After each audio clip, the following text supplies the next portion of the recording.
Herkese selam. Kanalıma hoş geldiniz. Bugün bu dolabımın vlogunu size atıram güzelce. Başlayaq. Bəli, bugün şkafımı size tanıdırım.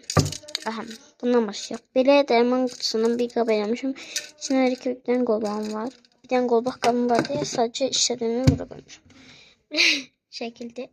Burada vurma cədvəli var. Əlbəttə ki, vurma cədvəlini yaxşı bilirəm, amma yenə də bura bizə gələn uşaqlar falan təkrar eləsin deyə. Burada belə stikerler, mincüre. Çok stikerlerim var yani. Burada benim bu bahçeye giden vakti çekilen resmimdi. Buradan kırılıptı. Bu benim tepimdi. Alttan da karandaş kabıdır. Çok güzeldi. Benim elifbamdı. İftihar sınıftan çıkanda artık bunu çıkaracağım. Vurma cədvəlini de çıkaracağım buradan. Ben şeyler iftihar sınıfaydı burada. Burada böyle bir bezek eləmişəm. Burada böyle bezeklerim var. Bunun videosu gelmiş, çok güzel olup diye silmiştim. Hiç like gelmedi. Ben de dedim sileyim. Böyle büyüğü var bir de. Çok şirindiler. Çok güzel edirəm. Yani böyle stickerlar var. Çok güzeldi bunlar da. Bunlar kardeşimin kitaplarıdır. Bunlar da benim kitaplarımda. Kitaplarım biraz dağılıbdı. Alıp. İndi burası keçək yerinə təzən. Bu yere baxaq. Burada belə benim sticker defterim var. Kromili. Bu bitirdi o şeyi. Demek var ki bitirdi. 3 sayfa işletmişim. 4 sayfa pardon. 4 sayfa. 5 sayfa falan kaldı. 8 sayfa var. 4 sayfası işletmişim. 4 sayfası da geri kaldı. Benim bir sınıf yoldaşım var.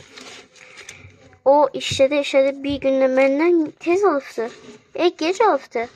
Benden tez kurtardı. Bu nedir? Bu niye çıktı da? Durduk yerde. Neyse burada bir de yapıştırdım. Çok iş etmişim ben. Ama onun benden de çok iş yaptı yani. Dediğim. Biraz. Ha burada günlük var daha. Böyle. Çok güzel bloknotlar. Sticker defteri diye de bloknot şey.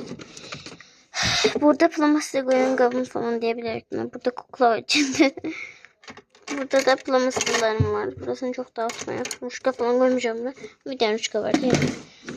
Sonra burada böyle clay var. Yapışkan direkt. Üstüne maymeri. Böyle. Sonra burada 2 tane gayçı var. Tek yerde değil. Bir tane var.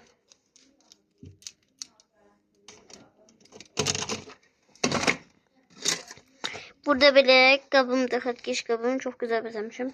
Böyle katkeşler var böyle. İndi buranı da gösterdim ben size. Kitaplarda böyle kat. Buranı açırıq. Burada bu ben kardeşimin defterleri. Bu da benim çok gıcıktı. Çünkü bazıları son kabımda da şey. Burasını örtək. Bence üst tarafa ben size çekeyim güzelcesine.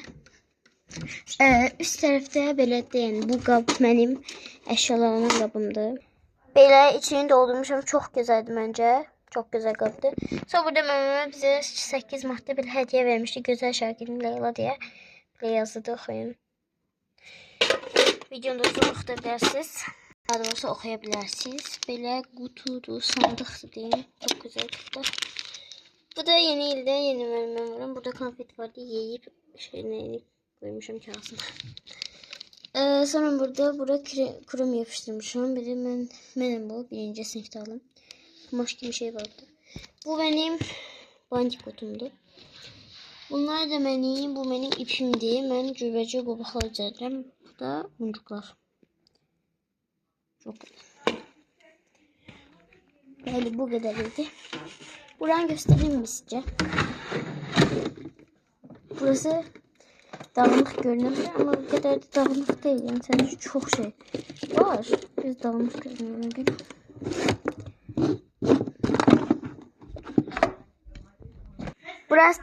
Burası beleydi. Burası güzeldi. Kapattım. Böyle üstünde de bir şey var. Neyse bu da benim dolabımın neyse videom oldu.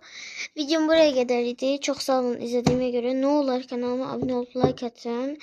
Like atın heç olmazsa. Abone de olun. Neyse çok sevirəm. Sağ olun. Öptüm sizi.